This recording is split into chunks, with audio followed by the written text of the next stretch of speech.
In the year 256 AD, in a Roman city called Dura Europos, perched on a cliff above the Euphrates River in what is now eastern Syria, roughly 20 soldiers crawled into a tunnel in the dark and never came back out alive. They weren't ambushed by swords, they weren't crushed by a collapse. They were Roman defenders, digging a countermine, a tunnel beneath their own city walls meant to intercept the Persian sappers who were burrowing underneath to bring those walls down. And as these Roman soldiers broke through into the enemy's tunnel, something was waiting for them in the darkness. Not a man, not a blade. A smell. A yellow, choking, sulfurous cloud that rolled up the shaft and into their lungs. And in the time it takes to realize something has gone horribly wrong, the men at the front were already collapsing onto the men behind them, blocking the only way back out. When archaeologists excavated that tunnel nearly 17 centuries later, they found the bodies still stacked exactly where they fell. And packed in among them, they found the residue of the thing that killed them. Crystals of sulfur and the sticky remains of bitumen. Tar deliberately set alight to turn a cramped underground passage into a gas chamber. There was no sword wound that explained the pile of dead. There was only chemistry. That tunnel in Dura Europos is the oldest physical archaeological proof of a chemical weapon attack anywhere on Earth. Not a legend, not a rumor passed down through some ancient historian with an axe to grind. Actual evidence in the ground of an army that figured out how to kill men with the air they breathed. But here's the thing that makes this story so much stranger than it first appears. The Persians, who set that trap in 256 AD, did not invent this idea. They were the inheritors of it, because for well over 1,000 years before that cloud ever filled that tunnel, armies all across the ancient world had been quietly discovering the same unsettling truth. And it's a truth that has almost nothing to do with soldiers or generals or battlefields at all. The truth is this: you don't really invent a poison, you just notice it. Nature had already built every one of these weapons. Ancient armies just had to be desperate enough, or clever enough, to point them at another human being. So today we're going to trace that idea, from a snake pit to a beehive to a burning pile of weeds, all the way to that fatal tunnel, and follow how the ancient world stumbled again and again into the invention of chemical warfare. Let's start with a single word, because it tells you almost the entire story before we even get going. The word is toxic. When we call something toxic today, a chemical, a relationship, a comment section, we're borrowing a word that is thousands of years old. It comes from the ancient Greek toxikon, and toxikon didn't originally mean poison in some general medical sense. It meant, very specifically, poison for putting on arrows. It comes from toxon, the Greek word for a bow. Sit with that for a second. The very root of our word for poison is welded directly to a weapon.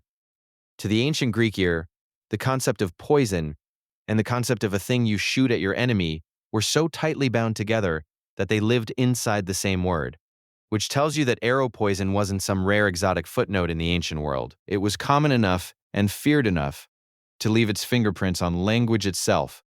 Fingerprints we're all still using every single day without realizing it. And that gives us our starting point. Because if you want to understand how humans first turned nature's poisons into weapons, the arrow is where it begins. It's the simplest, oldest, most obvious version of the entire idea. Here's the basic problem a poison arrow solves, and it's worth stating plainly, because everything downstream flows from it. An ordinary arrow has to hit something vital to kill. A hit to the arm, the leg, the shoulder, painful but survivable. Warriors took non-fatal hits all the time and kept fighting or limped away and recovered. But what if the arrow didn't need to hit anything vital? What if a graze, a scratch, a flesh wound in the thigh could be a death sentence all on its own? Suddenly, every arrow in your quiver becomes far deadlier, and every one of your enemies has to fear even a glancing hit. The people who mastered this better than anyone in the ancient world were the Scythians, nomadic horse archers who ruled the vast grasslands north of the Black Sea. The Scythians were legendary bowmen, and they made their arrows into something genuinely nightmarish, using a concoction the Greeks called Scythicon, meaning simply the Scythian thing. And you need to hear how Scythicon was actually made, because it reveals something important about the mindset behind these weapons. The Scythians didn't just use one poison. They engineered a cocktail. They would take the venom of local vipers, steppe vipers, adders, sand vipers. And here's the crucial part. They wouldn't just milk the venom. They'd let the dead snakes rot. Then they'd mix that decomposing venom with human blood and let that putrefy too, sometimes buried in dung to speed the rot along. The result was diabolical and, though they couldn't have explained the biology, genuinely effective. Because a Scythian arrow wasn't delivering just one killing agent. It was delivering three at once. The viper venom could kill you outright if enough got in. If it didn't, the rotting blood and dung packed the wound with the bacteria that cause gangrene, tetanus, and blood poisoning. So even a survivor of the venom faced an infected, festering wound with no antibiotics and no real understanding of what was happening. The Scythians had, in effect, built a biological weapon out of the contents of a swamp, an animal carcass and a bucket of decay, centuries before anyone had the faintest concept of a germ. And this is the pattern we're going to see over and over, so lock it in now. Nobody in that Scythian camp invented a poison from scratch. The venom already existed. The bacteria already existed. Rot already existed. The innovation wasn't chemistry. It was the willingness to gather those things up and put them on the tip of an arrow. You don't invent the poison. You notice it. Poison arrows had one obvious limitation, though. You still had to hit someone, and your enemy could hide behind a shield, behind a wall, inside a fortress. So the natural next question, if you're an ancient commander thinking ruthlessly, is this: what if I didn't have to aim at all? What if I could poison the one thing every single enemy has to keep doing, no matter where they hide? Breathing. That question leads us straight to smoke, and here we can turn to the Spartans, who were nothing if not practical about violence. During the Peloponnesian War, the long grinding conflict between Sparta and Athens in the 5th century BC, the Spartans laid siege to fortified positions they couldn't easily storm. At the Siege of Plataea, around 429 BC, and again against the Athenians at Delium in 424 BC, they turned to a specific and deliberate recipe. They burned great quantities of wood, soaked in pitch, and mixed with sulfur, positioned so the wind would carry the fumes directly into the enemy's fortifications. Now, this matters because it's easy to hear they lit a big smoky fire and think it's just an incendiary trick. It wasn't. Burning sulfur produces sulfur dioxide, a genuinely toxic gas that sears the eyes, burns the throat and lungs, and in a confined space can suffocate you outright. The Spartans weren't just trying to set the walls on fire. They were manufacturing a poison cloud and steering it into breathing men. The ancient historian Thucydides describes it in a tone that makes clear his contemporaries understood exactly how ferocious and unusual this was. And notice, again, where the invention comes from. Sulfur wasn't a laboratory product. It sits in yellow crusts around volcanic vents and hot springs all over the Mediterranean. The ancients called it brimstone, and they'd used it for fumigation and ritual purification for ages. It was already sitting there in the landscape, already known to make an eye-watering, choking smoke. The Spartans didn't discover sulfur dioxide. They just aimed it. You don't invent the poison. You notice it. But smoke drifts, wind shifts. It's a blunt tool. So some ancient minds went looking for something more precise. And they found it not in the sky, but in the ground, in the water, and the food supply. They realized you could poison the world itself. This is where ancient chemical warfare gets genuinely sinister, because it stops being about the moment of battle and becomes about the entire environment an army has to move through. The oldest trick in this category is poisoning water. An army on the march is desperately dependent on wells and springs, and a defending force that knew the land could foul those water sources before the enemy arrived, dumping in toxic plants like hellebore or the rotting carcasses of animals, or human waste. The Greek lawmaker Solon is said to have poisoned a river with hellebore during the siege of a city called Kirrha, giving the enemy defenders such violent diarrhea that they couldn't man the walls. It's crude, it's grim, and it works, because you don't have to defeat an army if you can make its own water turn against it. But the most extraordinary example of poisoning the landscape doesn't involve water at all. It involves honey. And it's one of the most bizarre military episodes in all of ancient history. In certain regions along the Black Sea coast, the same general part of the world our poison arrow Scythians came from, bees feed on the nectar of rhododendron flowers. And rhododendron nectar contains a natural compound called grayanatoxin. When bees turn that nectar into honey, the toxin comes along for the ride, producing what locals for thousands of years have called mad honey. Eat a little, and you get dizzy, disoriented, and hallucinatory. Eat more, and your heart rate crashes, your blood pressure plummets, you vomit, you collapse, you can die. Now here's how that becomes a weapon.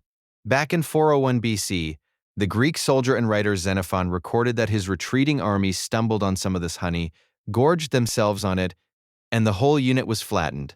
Thousands of hardened soldiers lying on the ground, vomiting and delirious, completely helpless for a day. That was an accident. But somebody was paying attention. Fast forward to 65 BC. The Roman general Pompey the Great is marching his legions through the same territory in pursuit of the forces of King Mithridates of Pontus, one of Rome's most cunning and persistent enemies. And Mithridates' local allies knew the land, knew the bees, and knew exactly what that honey did. So they set out combs of mad honey along the Roman line of march, arranged to look like an abandoned village's stores, and simply let the Roman soldiers find them. The Romans, delighted, ate the honey, and within hours an entire body of Roman troops was on the ground, poisoned, disoriented, and utterly defenseless, at which point Mithridates' men fell on them and slaughtered them. Think about what just happened there. There was no battle, there was no charge, no volley, no siege engine.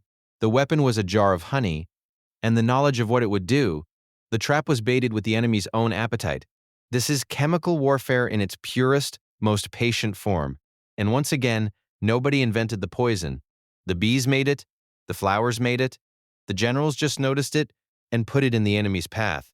You don't invent the poison. You notice it. By now, you might be sensing a kind of escalating creativity to all this. A sense that the ancient mind, once it accepted that nature could be weaponized, kept finding new corners of nature to reach into. And the most audacious corner of all was living animals. If a snake's venom is deadly, why go to the trouble of extracting it and processing it into arrow poison? Why not just deliver the entire angry living snake directly to your enemy? Which brings us to Hannibal. Yes, that Hannibal, the Carthaginian general who marched elephants over the Alps and terrorized Rome for years. Late in his life, around 184 BC, long after his war with Rome, Hannibal was serving as a naval commander for the kingdom of Bithynia, facing off against the fleet of King Eumenes of Pergamon, whose ships outnumbered his own. So Hannibal reached for something no admiral had ever seen. He had his men gather venomous snakes, lots of them, and seal them inside clay pots. Then, as the battle opened, instead of just ramming and boarding, his crews hurled those pots onto the decks of Eumenes' ships. Imagine being a sailor packed onto a wooden warship, bracing for the crash of boarding, and instead, a clay jar shatters at your feet, and suddenly the deck is alive with writhing, furious, venomous snakes. The enemy sailors, according to the accounts, first laughed at the absurdity of being pelted with pottery, and then descended into total panic as the snakes spilled out among their bare feet. Hannibal, hopelessly outnumbered, won the battle. Not with rams, with reptiles. And he was not alone in this. Centuries later, defenders of the desert city of Hatra, facing a Roman siege, are said to have flung clay pots packed with live scorpions down onto the soldiers massing below the walls. A rain of stinging, scrambling venom bursting over men who had no way to fight back against it. Historians sometimes call these scorpion bombs, and while the phrase sounds almost comic, the intent behind it was deadly serious. The insight is exactly the same one we keep returning to. The venom already exists, fully packaged, inside a living creature. You don't have to synthesize anything. You just have to be willing to throw the creature. You don't invent the poison. You notice it. Now, here's where the story gets bigger than any one battlefield, because everything we've talked about so far happened around the Mediterranean and the Near East. But this idea, the weaponizing of poison, was not some quirk of Greek and Roman cruelty. It was appearing independently at roughly the same time on the other side of the world. And that tells you something profound about where these weapons really come from. Travel east to ancient China, and you'll find written recipes for toxic smoke that go back as far as roughly 1,000 years before Christ. Chinese texts describe an arsenic-laced, soul-hunting fog and an eye-searing, 5-league fog. Smokes deliberately compounded from poisonous minerals and plants to choke and disable an enemy. And by the 2nd century BC, followers of the Chinese philosopher Mozi described something almost identical to what would later kill those Romans in the tunnel at Dura Europos. They wrote about using bellows to pump the smoke of burning toxic plants into the tunnels of besieging armies. Mechanized, directed poison gas worked out entirely on its own, with no contact whatsoever with the Spartans or the Persians. There's even a record of finely powdered lime being blown into the air to break up a rebellion in 178 AD, one of the earliest descriptions of anything like a dispersed chemical irritant. And go to ancient India, and you find perhaps the most chilling document of all. The Arthashastra, a manual of statecraft and warfare attributed to the strategist Kautilya around the 4th century BC. Tucked inside this practical guide to running a kingdom are hundreds of recipes for poisons, toxic smokes, and chemical concoctions designed to blind, madden, sicken, and kill. There are formulas the text claims will destroy all animal life for as far as the wind can carry the smoke. Whether every recipe actually worked is beside the point. What matters is that a serious advisor to a serious king considered chemical weapons a normal expected tool of statecraft, worth writing down in careful detail. So here is the deep truth this reveals. Chemical warfare wasn't invented once by one clever people and then spread. It was invented over and over independently by the Greeks and the Chinese and the Indians and the Persians and the Scythians, because it was never really about a specific culture or a specific genius. It was about a door. And once any group of humans anywhere got desperate enough to open that door, the door marked, "What if we used nature's poisons on each other?" They all found the same weapons waiting on the other side. Snake venom, sulfur smoke, toxic honey. Because you don't invent the poison, you only notice it. And humans, it turns out, notice these things everywhere. Which brings us all the way back to where we started, that tunnel beneath Dura Europos in 256 AD, and the 20 Roman soldiers stacked dead in the dark. Because now you can see that this wasn't a bolt from the blue. It was the culmination of more than 1,000 years of accumulated, hard-won, horrifying knowledge. The Persian engineers who set that trap were standing on the shoulders of every poisoner who came before them. They knew, as the Spartans had known, that burning sulfur makes a killing gas. They knew, as the Chinese besiegers had known, that a tunnel is the perfect place to concentrate it because the poison can't disperse. It can only flow toward the men trapped inside. They took the oldest ideas in ancient warfare and combined them into one ruthless, efficient, and, from the attacker's point of view, flawless machine for turning breathable air into death. And that's why that tunnel is so important. Not because it was the first time anyone weaponized a poison. It absolutely wasn't. But because it's the moment where the archaeology finally catches up to the horror. It's the one place where we can walk into the ground, 17 centuries later, and see the yellow crystals, and see the bodies and know beyond any doubt that it happened exactly this way. So, how did ancient armies invent chemical warfare? The unsettling answer is that they didn't. Really, not in the way we usually mean the word invent. Nobody sat down and designed sulfur dioxide, or grainotoxin, or viper venom. Those things were already here, woven into the natural world, sitting in the beehive and the snake pit and the crust around a volcanic vent, long before the first army ever marched. What ancient people invented wasn't the poison. It was the decision, the willingness to look at the deadliest things nature had to offer and think, I could point that at another human being.